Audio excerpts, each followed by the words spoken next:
무더운 여름에 더위를 잘들 피하고 계신가요? 반갑습니다. 저는 경기도 용인에 사는 평범한 30대 여성입니다.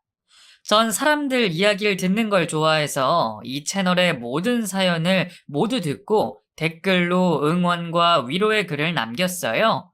반면 제 이야기를 누군가에게 하는 걸 꺼리는 성격이라 주변 지인들은 제가 어떤 사람인지 잘 모른답니다.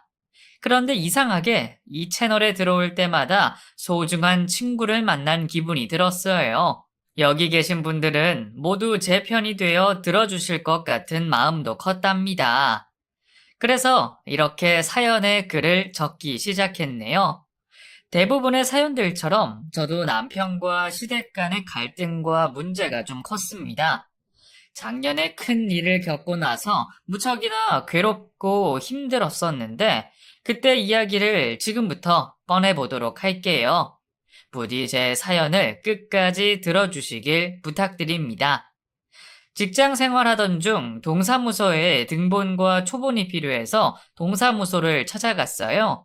그때 저에게 서류를 떼어준 사람이 바로 남편이었죠. 그이는 동사무소에서 친절하다고 소문난 공무원이었고 이웃 어르신들이 사윗감으로 찍어 놓을 정도로 인기가 많았습니다. 저는 굳이 동사무소에 갈 필요가 없었는데 남편을 보려고 일부러 서류를 떼러 자주 찾아갔어요.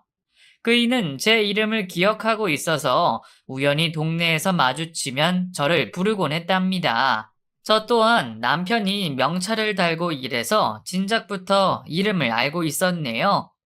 우연과 우연을 가장한 만남을 계속 이어가자 남편이 먼저 커피 한잔 하자고 제안했고 저는 그 제안을 덥석 물어버렸어요. 이로써 남편도 저에게 작은 호감이 있다는 걸 알 수 있었습니다. 그렇게 커피로 시작해 식사와 술도 같이 마시는 사이가 되었고 나중엔 모텔까지 드나드는 깊은 연인 사이가 되었어요. 5개월 동안 불타오르는 사랑을 나누었더니 저희 두 사람은 서로에게 없어선 안 될 존재가 되어버렸고 아무것도 따지지도 않고 결혼을 하기로 했습니다. 그렇게 남편의 유일한 가족인 시어머니를 만나게 되었는데 제가 생각했던 것보다 훨씬 무서웠어요. 한 성격 한다고 하면 이해가 되실 겁니다. 남편과 나란히 앉아 있는데 어쩜 모자가 이렇게 다를 수가 있을까 싶은 생각도 들었다니까요. 평범한 회사원이라고? 겨우 그 정도 스펙 가지고 공무원과 결혼할 욕심을 내는 거냐? 난 너희들 결혼을 허락할 마음이 없으니 이쯤에서 정리하는 게 좋겠다. 어머님, 제가 서윤 씨보다 부족한 건 잘 알고 있어요. 하지만 제가 잘할 테니 예쁘게 봐주세요, 어머님. 예쁘지 않은데 예쁘게 봐달라는 건 이기적인 말 아니니? 니들이 사귄 지 5달 채 안 됐다면서 지금까지 연애한 것 가지고는 뭐라 하지 않겠는데 결혼은 두 사람 말이 하는 게 아니라 가족과 가족이 하는 것이니 그만 보채라. 난 내 아들을 너보다 훨씬 잘난 여자한테 줄 것이니 마음을 접도록 해라. 시어머니는 일관된 마음에서 조금도 변할 생각이 없어 보였고 저는 난감한 상황이라 뭐라 말을 잇지 못했습니다. 그러자 남편이 말문을 열었어요. 엄마, 우리는 이미 결혼하기로 말을 끝냈어요. 더 질질 끌 필요 없이 당장 부부가 되고 싶다고요. 그리고 제가 얼마나 잘났다고 유리를 반대해요. 유리만큼 좋은 여자 찾는 게 얼마나 힘든 줄 아세요? 저 유리 없으면 못 살아요. 그러니까 괜한 반대하시지 마세요. 이놈의 자식이 여자한테 눈이 뒤집혀서 애미 생각은 눈꼽만큼도 하지 않는 거냐?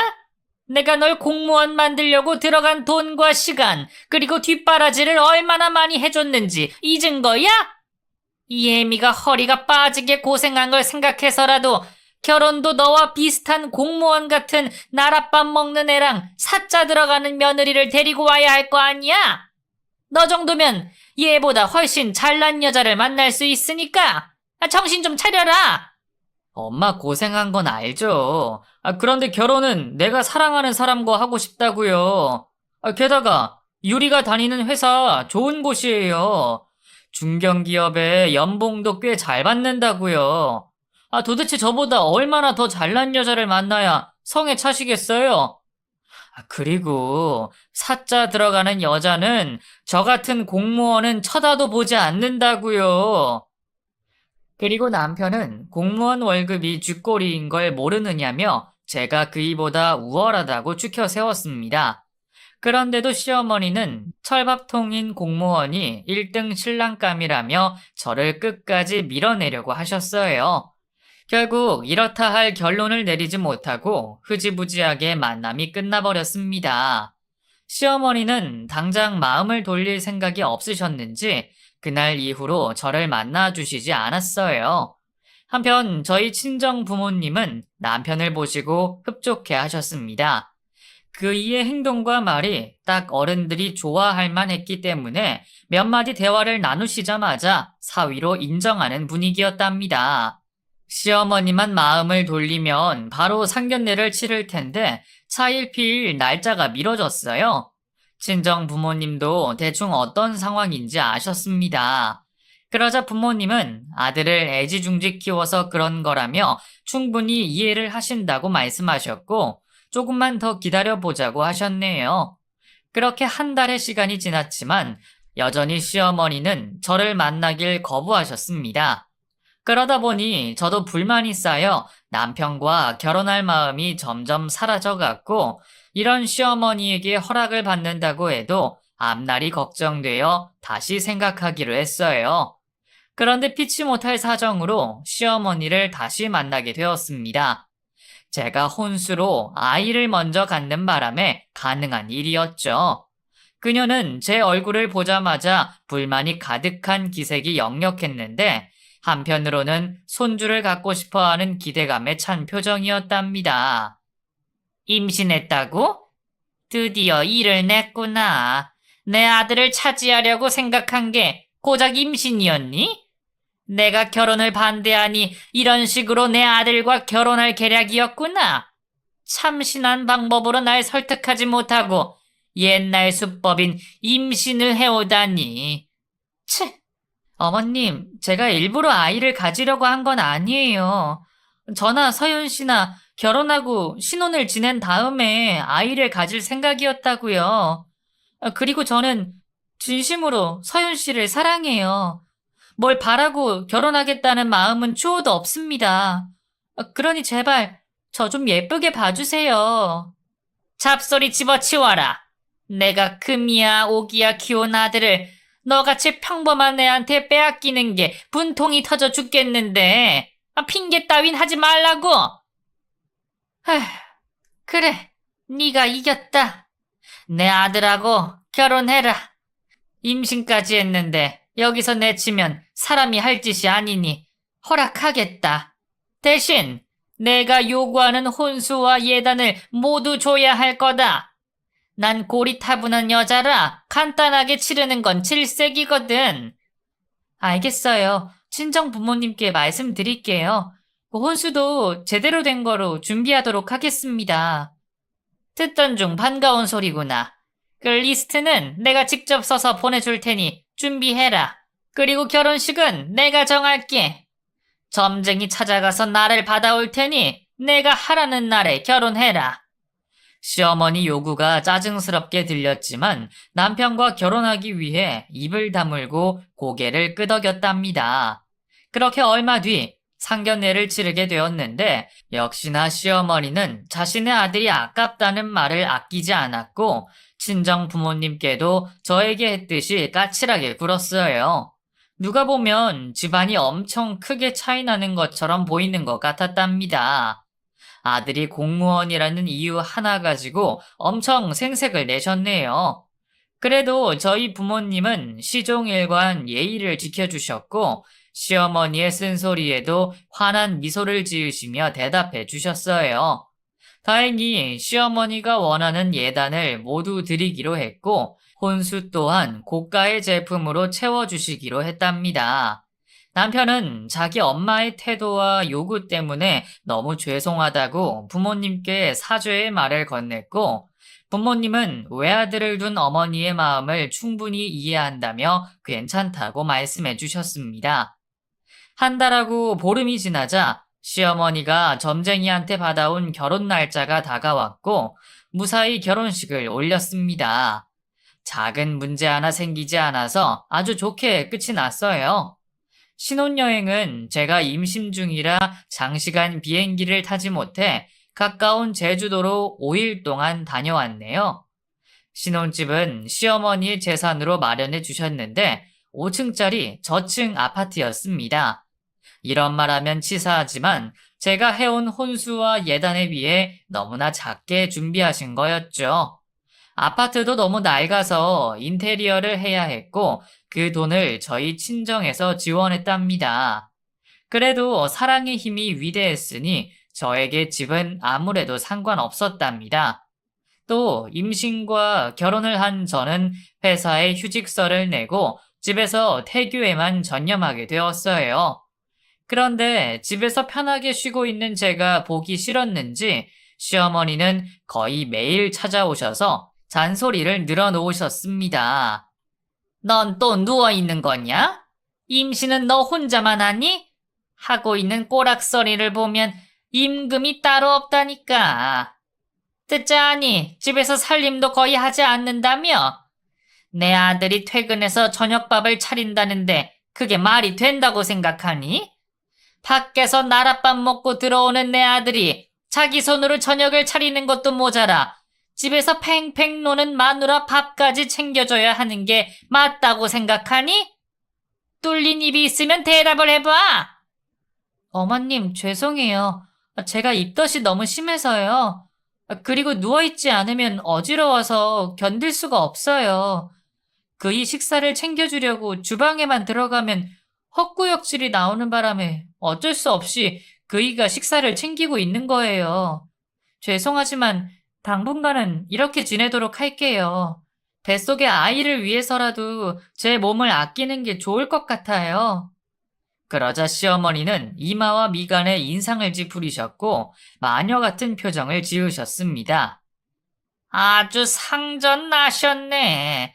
요즘 며느리들 임신으로 방패막을 세운다더니 딱 네가 하는 행동이 그렇다.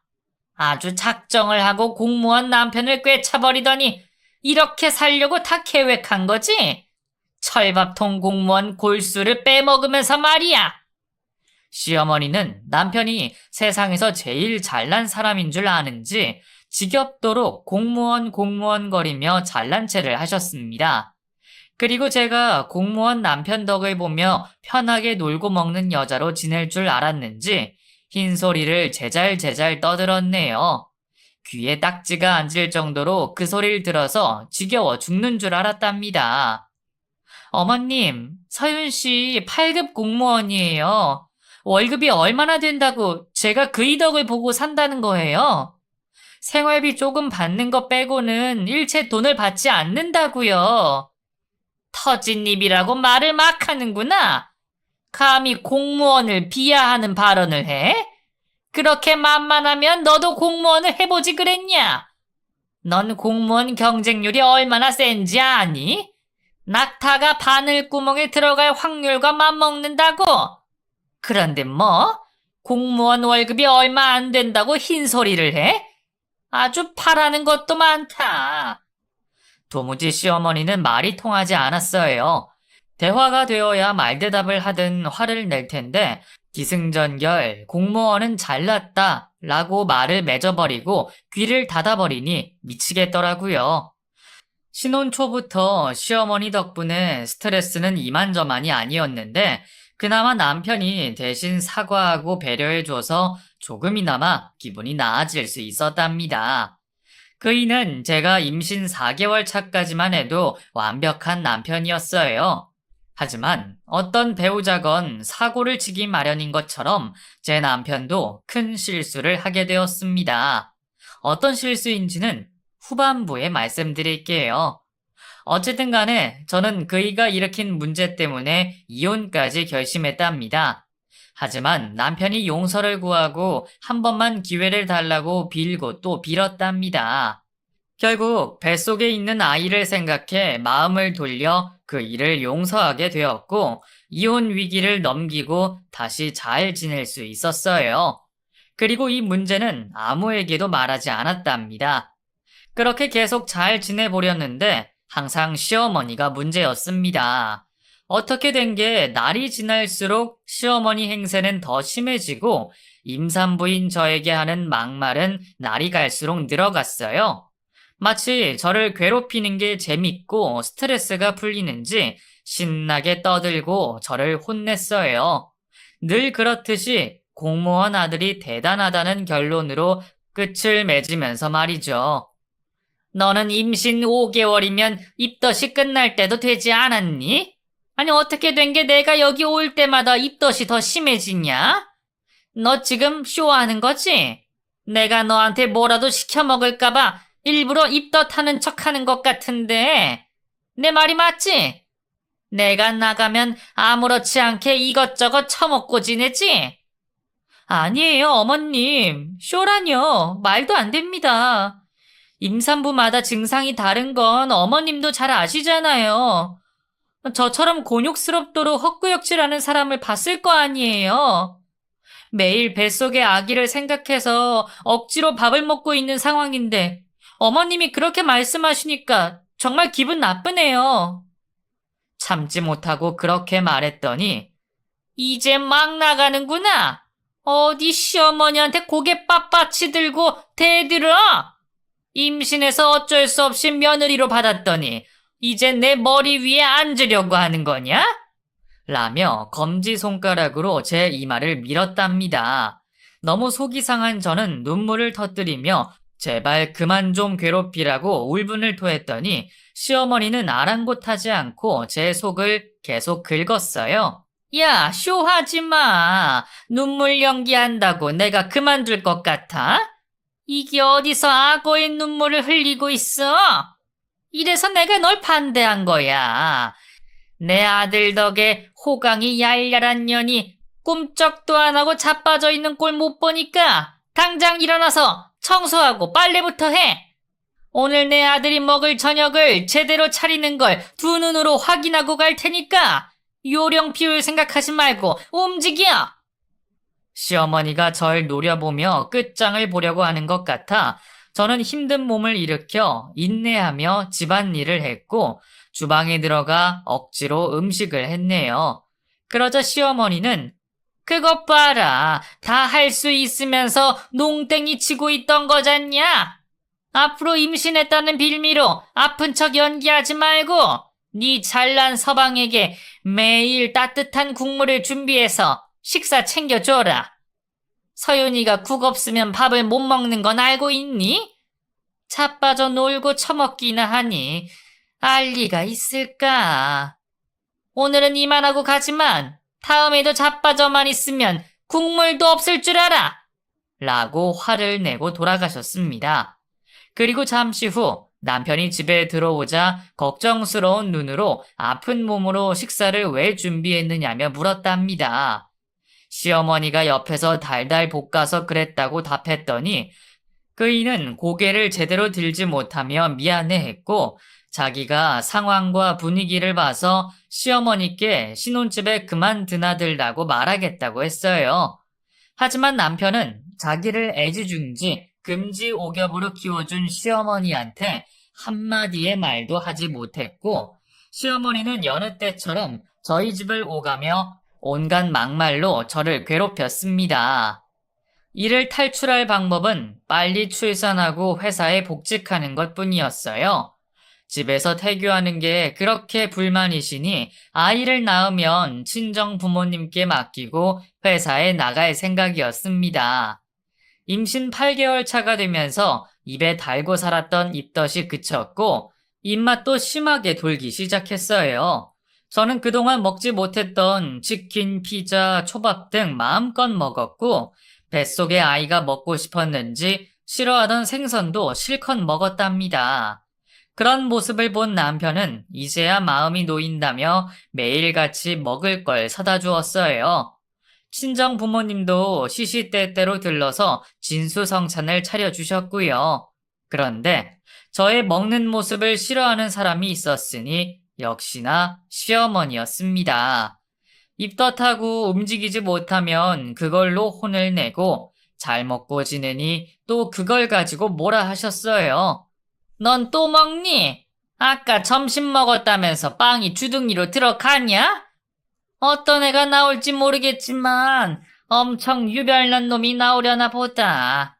아휴, 내 아들 닮은 애가 나와야 하는데 너랑 똑 닮은 애가 나오면 어떡하냐?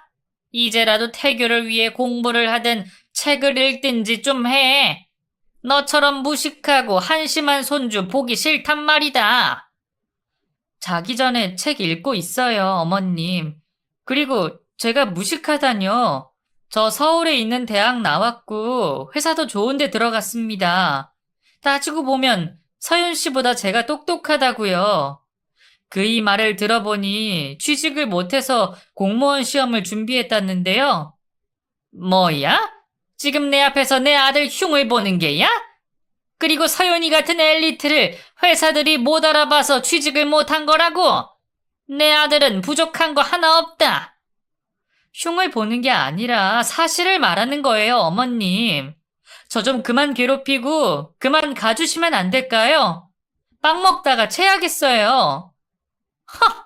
기가 막혀서 말이 안 나오네. 시애미가 며느리 챙기러 왔는데 나가라고? 세상 천지에 너 같은 며느리는 너밖에 없을 거다. 밉다 하니까 인정머리도 그따위냐? 어머님, 말은 바로 하세요. 어머님이 저를 챙기러 온 거예요? 집에서 뭐 하는지 감시하러 온 거잖아요. 서윤 씨가 얼마나 대단한 인물이라고 이렇게까지 자부심이 넘치는지 모르겠는데 어머님 아들 그리 대단하지 않아요. 아니, 보통도 못 되는 사람이라고요. 그러자 시어머니는 빵을 먹고 있는 제 입에 리모컨을 던졌는데 제 잇몸에 부딪혀 피가 나기 시작했답니다. 어머님, 이게 뭐 하는 짓이에요? 피나잖아요. 내 아들이 번 돈을 갉아먹는 존벌레 년아. 그만 좀 처먹어. 그렇게 처먹으니 살이 뒤룩뒤룩 찌지. 네 몸은 임산부 몸이 아니라 돼지 새끼가 따로 없다고. 시어머니가 선을 심하게 넘자 저 역시 피가 거꾸로 솟아 흥분했습니다. 뭐라고요? 존벌레년? 돼지 새끼? 지금 말 다 하셨어요? 그래, 다 했다. 내가 뭐 틀린 말 했냐? 이 존벌레 돼지년아! 저는 참을 수 없어서 혼잣말로 궁시렁대듯이 시어머니 욕을 했습니다. 아휴, 사악한 마녀 같으니라고. 도대체 언제까지 비위를 맞춰줘야 하는 거야? 뭐? 지금 넌 뭐라고 했니? 나더러 사악한 마녀라고? 비위 맞추기가 어렵다고? 이게 시어머니 무서운 줄 모르고 그따위 소리를 해? 너 이리 와봐! 바닥을 쿵쿵 찌으며 저에게 걸어온 시어머니는 제 머리채를 잡으셨습니다. 그리고 따귀를 때리셨어요. 저는 아픈 것보다 너무 놀라서 쇼크 상태가 되어 기절을 했답니다. 그동안의 스트레스가 한꺼번에 터졌는지 쉽게 눈을 뜨지 못하고 몸에 힘이 들어가지 않아 바닥에 축 늘어져 버렸어요. 이윽고 잠시 눈을 떴을 땐 119 구급대원이 들것에 저를 싣고 옮기고 있었습니다. 저는 다시 눈을 감으며 긴 시간을 잠들게 되었어요. 시간이 얼마나 지났는지 체감하지 못하고 눈을 떴을 땐 병원 침대에 누워 있었습니다. 제 팔 오금에는 주사바늘이 꽂혀 있었고 그 위로 얇은 호수에서 링거가 떨어지고 있었어요. 고개를 힘들게 움직이며 손으로 배를 더듬었는데 만삭인 저의 배가 납작하게 들어가 있었습니다. 안 돼! 내 아기! 이게 어떻게 된 거야? 이봐요! 거기 아무도 없어요? 비명을 지르자 병실 밖에 있던 시어머니가 들어왔습니다. 그녀는 여전히 마녀같이 인상을 찌푸리며 넌 몸 관리를 어떻게 했길래 애가 유산이 되니? 3주 후면 출산일인데 이게 무슨 꼴이야? 집구석에서 유난을 그렇게 떨더니 내가 이렇게 될 줄 예상했다. 라고 유산 사실을 알렸습니다. 안 돼, 내 애기. 이럴 순 없어. 이건 모두 꿈일 거야. 꿈 같은 소리 하고 있네. 한심한 년. 그러게 그만 좀 처먹으랄 때 말을 들었으면 이런 일이 없었을 거 아니냐? 네가 애기 생각 안 하고 입에다 다 쳐넣었으니 뱃속의 아이가 버티지 못한 거라고. 시어머니는 끝까지 자신의 잘못을 인정하지 않고 제가 많이 먹어서 유산이 되었다는 말도 안 되는 주장을 했습니다. 어머님, 이게 다 어머님 때문이에요. 임신 초부터 만삭이 되었을 때까지 온갖 괴롭힘으로 절 힘들게 한 탓이라고요. 오늘은 제 머리채를 잡고 따귀까지 때리셨죠? 어머니가 제 아기를 죽게 만든 거라고요. 나 가만히 있지 않을 겁니다. 당신과 당신 아들 지옥 구렁텅이에 쑤셔넣고 말겠어. 시뻘건 눈물을 흘리며 경고했지만 시어머니는 눈 하나 깜빡하지 않았어요.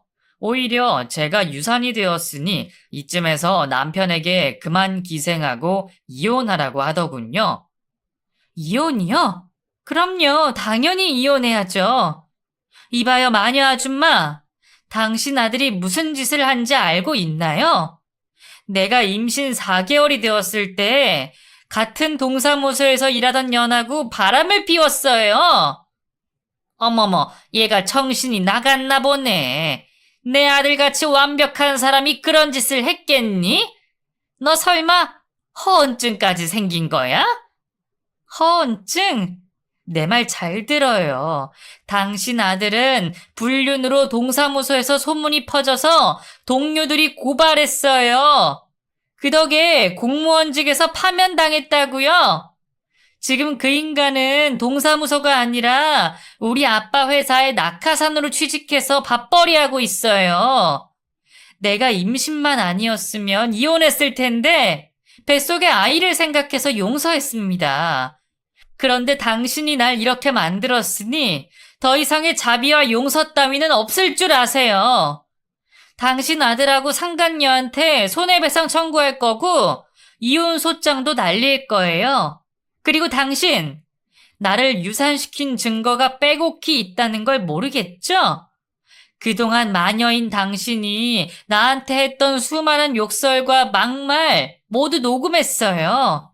게다가 오늘 날 폭행한 사실을 밝히기 위해서 정형외과에서 진단서를 끊고 유산이 되었다는 인과관계를 증명할 겁니다. 그걸로 당신은 나한테 피해보상뿐만 아니라 감옥에도 가게 할 거예요.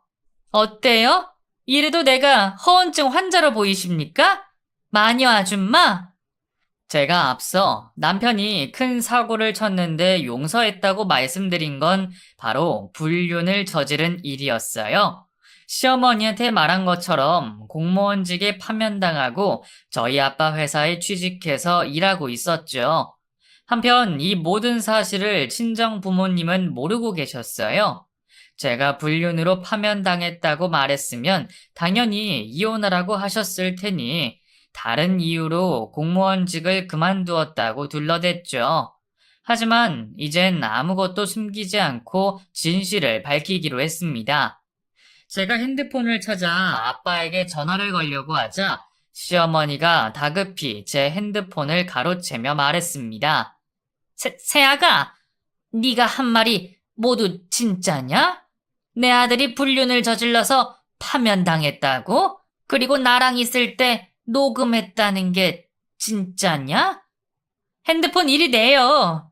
당신 모자한테 1,000벌을 내릴 테니까 당장 내놓으라고요. 그제야 모든 상황이 파악되었는지 시어머니는 카멜레온이 몸의 색깔을 변화시키는 것처럼 바로 태도를 바꾸었어요. 새아가, 일단 흥분 좀 가라앉히거라. 우리가 먼저 대화로 풀고 나서 그 사돈께 연락을 드리자고. 괜히 일을 크게 만들지 말고 우리가 같이 해결해 보도록 하자. 해결을 하다니? 지금 무슨 해결을 한다는 거죠? 내 아이가 유산되었는데 당신이 다시 살려낼 수 있어요? 미꾸라지처럼 빠져나갈 생각 말고 당장 핸드폰 내놔요. 당신 인생 끝장내줄 테니까 빨리 달라고. 녹음 파일 어디 있니? 일단 그것부터 지우자. 내가 다 잘못했으니까 그 고소는 하지 말아다오. 지우긴 뭘 지워? 당장 일이 내지 못해? 아니다. 지우려면 지워봐. 어차피 백업해서 따로 보관하고 있으니까 상관없어. 당신이 한 짓을 만천하에 알리고 말겠어. 그러자 시어머니는 그 자리에 무릎을 덥석 꿇었습니다. 그리고 사시나무 떨듯 바들바들 몸을 떨더군요. 세아가, 미안하다. 내가 잘못했다. 그러니 일을 크게 만들지 말자. 내 아들이 그런 짓을 저질렀을 거라고는 상상도 못했어. 이 엄마가 사과하마. 그리고 내가 너에게 모질게 굴었던 건 그 아들 녀석에게 애착이 심해서였어. 네가 아니라 다른 누구였어도 똑같이 그랬을 거야. 노망난 노인네라 생각하고 신고하지 말자. 응? 이제부터 새애기 너를 공주처럼 떠받들고 살 테니 이번 한 번만 눈 감아주면 안 되겠니? 제발 이 노인네의 용서를 받아다오. 시어머니는 겁에 질려서 목소리가 부르르 떨렸습니다. 하지만 저는 용서해줄 마음이 쥐똥만큼도 없었어요. 계속 제 핸드폰을 쥐고 있는 시어머니에게 빨리 돌려달라고 했는데 끝까지 내어주지 않았답니다. 그래서 시어머니의 귓방망이를 세게 강타했고 바닥에 떨어뜨린 제 핸드폰을 잡아챘어요. 그리고 아빠한테 전화해 이 모든 사실을 차근차근히 알렸습니다. 침묵으로 들어주던 아빠는 시어머니 때문에 유산되었다는 말을 듣자 감정이 고조되어 악을 쓰며 소리 질렀고 당장 병원으로 찾아가겠다며 전화를 끊으셨습니다. 마녀 할망구, 이제 다 끝났어. 벌 받을 각오 단단히 하는 게 좋을 거야. 세아가, 제발, 나와 내 아들을 용서해다오. 앞으로 평생 너의 종이 될 테니 이렇게 버리지 말아주렴. 네가 우릴 고소하면 우리 집안은 파탄나고 산산이 부서질 거야. 세아가, 너 아직 내 아들 사랑하지 않니? 둘이 멀리 떠나서 살면 내 꼴을 안 볼 수 있잖아. 아니다. 내가 멀리 떠날게. 그러니까 여기서 멈추자. 빨리 사돈한테 연락해서 신고하지 말라고 전해드려. 아직도 정신을 차리지 못한 시어머니의 뺨을 날렸더니 엉엉 소리내어 울기 시작했고 감옥에 가기 싫다고 두 손을 싹싹 빌었습니다. 그 순간 아빠가 병실 문을 열고 들어와 시모를 밀어내고 저를 안아주셨답니다. 유리야, 많이 힘들었지? 왜 그동안 아빠한테 말하지 않은 거야? 미안해, 아빠. 조금만 참으면 잘 지낼 거라 믿었어. 그런데 그렇지 않더라. 저 마녀 때문에 내 아기를 잃고 나니까 미쳐버릴 것만 같아. 저와 아빠의 대화에 시어머니가 끼어들었습니다. 사돈, 많이 놀라셨죠? 우리 새애기가 유산을 했다니. 얼마나 끔찍한 일입니까? 제가 새애기한테 잘못한 게 너무 많아서 마음이 안 좋네요. 그런데 아이는 다시 가질 수 있으니 너무 염려 마세요. 사돈, 아직 신고 안 하셨죠? 이 버러지 같은 인간이 당신이 이렇게 만들어 놓고선 신고했을까봐 걱정이 되는 거냐? 에이, 사악한 년! 아빠가 시모의 뺨을 내려치자 시모는 또다시 쓰러졌고 눈물을 흘리며 저도 새애기랑 사돈한테 맞았으니 비긴 셈 치면 안 될까요? 그만 선처해 주세요, 사돈. 라고 말했습니다. 그제야 아빠도 시어머니와 대화가 통하지 않는 걸 알고 더는 말하지 않으셨어요. 이윽고 병실 문을 열고 경찰관 2명이 들어왔고 조사를 시작했습니다. 저는 곧장 정형외과에 가서 진단서를 끊고 산부인과 의사에게 유산이 된 원인이 시모의 괴롭힘과 매질 때문이라는 사실을 말하고 증명서를 부여받았답니다. 결국 시어머니는 경찰관에게 끌려나갔고 저와 아빠는 병원에 남았어요. 한편 남편은 시어머니의 연락을 받았는지 퇴근하자마자 제가 있는 병실로 들어왔습니다.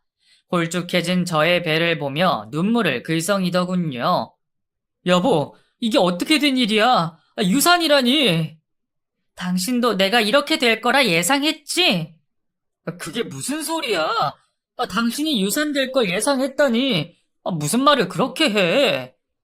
내가 당신 어머님한테 매일같이 괴롭힘 당하는 걸 알면서도 수수방관하고 말았잖아. 따지고 보면 당신이나 어머님이나 똑같아. 내가 유산한 건 당신의 탓도 커. 당신이 바람 피웠을 때 이혼했어야 했는데 미련하게 결혼 생활을 유지하려 했던 내가 바보 천치였지. 너 같은 놈하고 결혼한 걸 땅을 치고 후회한다고. 여보, 여기서 바람 피운 이야기가 왜 나와? 지금은 당신이 유산된 문제만 거론하자고. 근데 엄마가 당신한테 스트레스를 준 건 알겠는데, 그것 때문에 유산이 됐다는 건 억지 아니야? 그 정도는 여느 며느리들이 당하는 정도의 수준이라고. 게다가 엄마를 경찰에 넘기다니. 이게 지금 말이 되는 상황이야? 빨리 고소 취하하고 엄마 모셔오자. 남편 역시 시어머니와 다를 게 없었습니다. 그래서 옆에 계시던 아빠가 남편의 얼굴에 주먹을 날렸어요. 이 천하의 망나니 같으니라고. GM이랑 하는 짓이 똑같구만. 지금 이 상황에서 고소를 취하하라고? 예끼 이놈, 난 아무것도 모르고 우리 회사에 취직시켰는데 감히 바람을 피웠단 말이지.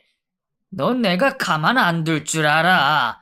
너 하나 매장시키는 건 일도 아니니까 각오 단단히 해라. 아버님, 제가 바람 피운 건 이미 지나간 일이에요. 유리가 용서하고 넘어간 일이라고요. 유산이 돼서 정신이 온전치 못해서 괜히 옛날 일을 들먹거리면서 흥분한 것 같은데, 제발 두 사람 모두 정신 차리세요. 어처구니 없는 말을 나불대는 남편은 끝까지 잘못을 인정하지 않았고 사과도 하지 않았습니다. 그래서 제가 당신도 곧 끝장날 거니까 기다려. 내가 유산된 건 당신 엄마랑 당신 때문이야. 병원에서 다 증명했기 때문에 이혼 소송으로 가면 위자료를 많이 내놔야 할 거야. 게다가 바람 피운 죄까지 덧붙여서 손해배상을 해야 할 거야. 상간녀한테도 소송을 걸 테니까 어마어마한 싸움이 되겠네. 이젠 사태의 심각성이 조금 느껴지니? 라고 말했더니 그제야 미안하다고 사과를 했습니다. 여보, 미안해. 내가 다 잘못했어. 우리 일 크게 만들지 말고 대화로 풀어보자. 내가 바람 피운 것부터 말하자면 입이 10개라도 할 말이 없어. 그때 내가 왜 그랬는지 나도 이해하지 못하겠다니까. 그리고 우리 엄마가 당신한테 시어머니 노릇을 심하게 한 걸 보고만 있던 건 괜히 나까지 나서면 당신이 더 곤란해질까봐 그랬던 거야. 내가 엄마 편을 들었다면 당신이 더 힘들어졌을 거라고. 또 당신이 오늘 엄마한테 머리채를 잡히고 맞았다는 이야기를 들었어. 그런데 당신이 엄마한테 반말로 욕을 했다며. 엄마 입장에서는 며느리 교육시키려고 뺨 한 대 날린 것 뿐이잖아. 당신이 유산된 건 정말 슬프고 안 된 일이지만 모든 걸 엄마한테 뒤집어 씌우고 경찰서에 넘긴 건 좀 심한 것 같아. 그러니까 하나부터 10까지 대화로 풀고 좋게 좋게 넘어가자. 터진 입이라고 멋대로 짓거리는구나. 당신 원래 이런 사람이었어? 사람들한테 친절하고 배려 깊은 모습은 다 가면을 쓴 거였냐고. 너란 인간 정말 무섭다. 시어머니보다 더 끔찍하고 사악해. 제 말에 아빠는 길게 한숨을 내쉬며 길게 말할 것 없다. 이제 그만 나가라.